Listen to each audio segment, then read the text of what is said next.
So in honor of Black Music Month, Hennessy and Real 92.3 in LA has convened this board of I guess, radio celebrities to have a conversation about Black music, right? Yeah. So I'm Doc Winter. I'm the EVP of Urban Programming for iHeart. DJ Head, who was a half of our night show. I'm just doing what he said to do. Is that what you want me to do? I'm talking about keep all this. Let's have some personality. Right. I'm not letting you guys. Why are you looking over to I'm not letting you guys talk. Yo. So that's Head. I don't know who this guy is, but that's Chuck Dizzle, who, along with DJ Head, Homegrown Radio has been a fixture in the LA community.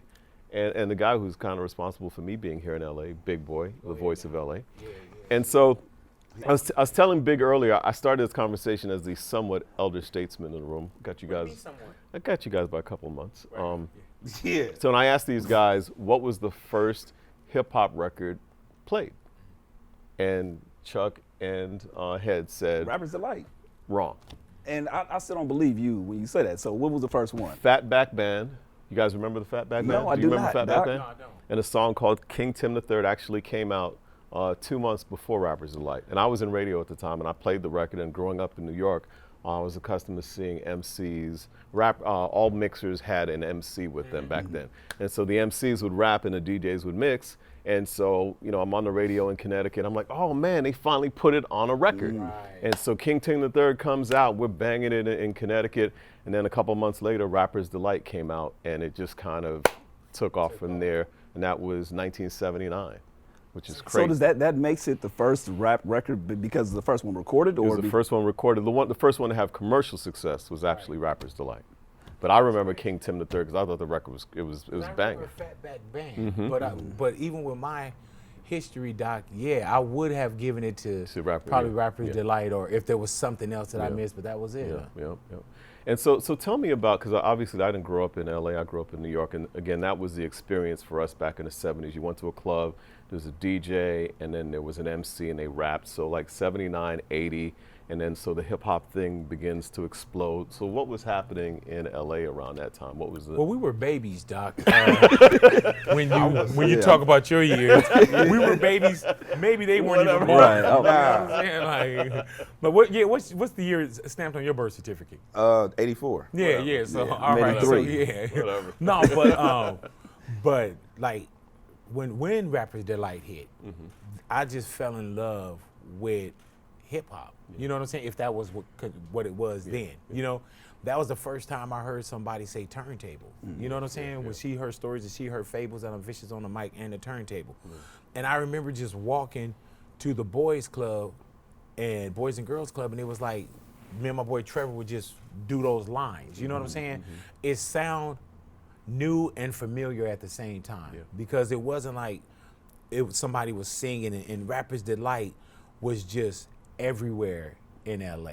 You know what I'm saying? And every kid knew it. And it wasn't like we had 100 different radio stations and 300 satellite and streaming channels and all this stuff. You just had radio. And when something was introduced, especially something that felt so new at the time, everybody gravitated towards it. All ages, man. And it was just something new and something exciting. And I think that was like my introduction to this thing called hip hop. And I just started to really study it. Like, with super rhymes and everything that came after that, and then the explosions of the Run DMCs, and but I always been kind of just a child of hip hop. You know what I'm saying? Like, it's not pseudo for me because I was there. So when did it first become a part of your life? You guys are 84 babies? Yeah, I'm 83. My sister, she graduated in 92. So I just remember the first thing for me where it really attached was Dr. Dre. It wasn't not even the NWO, it was Dr. Dre when he got signed to Death Row. So I remember him and Eazy-E going back and forth and that being such a big deal. So you talking about more like the Chronic? Yeah, the Chronic. Wow. The Chronic. And it was such a big deal for me because going to the Rhodium Swap Meet and buying the cassette of Dre Day and hearing the unedited version of a song of Dre Day, I'm like, this ain't what they say on the radio. Right. Like, Yeah. So I just remember that being a Yeah. big deal. Like, oh, they cussing. Yeah. Yeah. But yeah, that was my first And that was attachment. turf talk too. Yeah. That was here. You know what I'm saying? So what about you, Head? I think mine was definitely around. I would say Chronic between Chronic and 2001, somewhere in there. Like I'm definitely a 2001 baby. Like 2001, Marshall Mathers LP. Wow. You know, documentary. That's when I really like got entrenched into it. Before that, I was going through life and I couldn't really tap in like that. But I think that kind of is what altered my perspective on things out here specifically, because I was too young to catch the Tupac wave and too young to catch Big Death Daddy Row. Kane and all I was that seeing stuff, everything going on in the streets and whatnot because my uncles was heavily in the streets, but I never was around it like that because my mom kind of kept me tucked. But when I did get involved, it was And downhill. see, Yeah.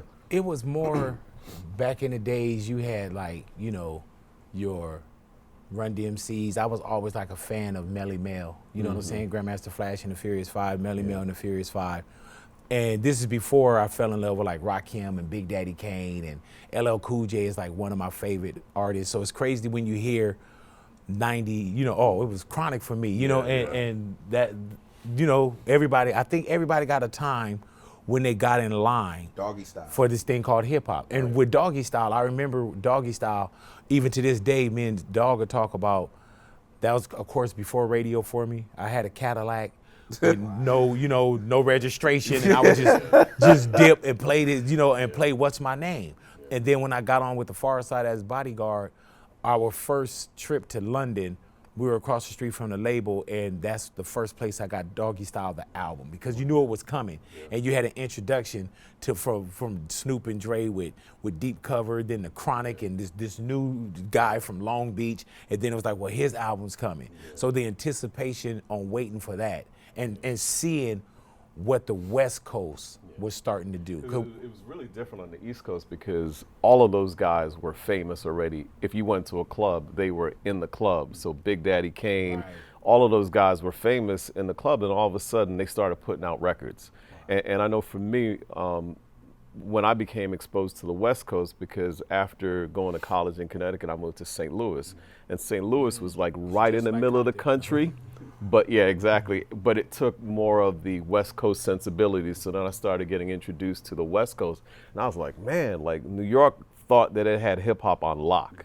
But I was like, yo, this LA sound is crazy. And then the second biggest thing for me was having a chance to sit down and interview Tupac for, what was the movie he did with Janet Jackson? Poetic Justice. Poetic Justice, man. I don't think I've ever been as impressed with an individual as I was with him, man. He was so well read, so well spoken. And I was like, man, I thought at that time that LA was the center of hip hop, even though I grew up in New York City, just being so impressed with him. Now, did you have a sense of, oh, they're taking it from us when it comes from hip hop? Because obviously it is a New York sound. It is a New York Don't way. really answer that because you're in LA now. I just got the sense that people in New York felt like, the world was ours and this was our thing we created. Nobody else could duplicate it. And I think that probably led to the demise of New York being the epicenter of hip hop at some point because I think lost. people still feel that to this day with the way that hip hop is guarded by us. You know what I'm saying? Where at one point it probably was New York saying, man, this is ours. And then when, West Coast, South, whatever it is, I think it's a little different now because now it could be, man, they're not taking care of hip hop. It's always been something.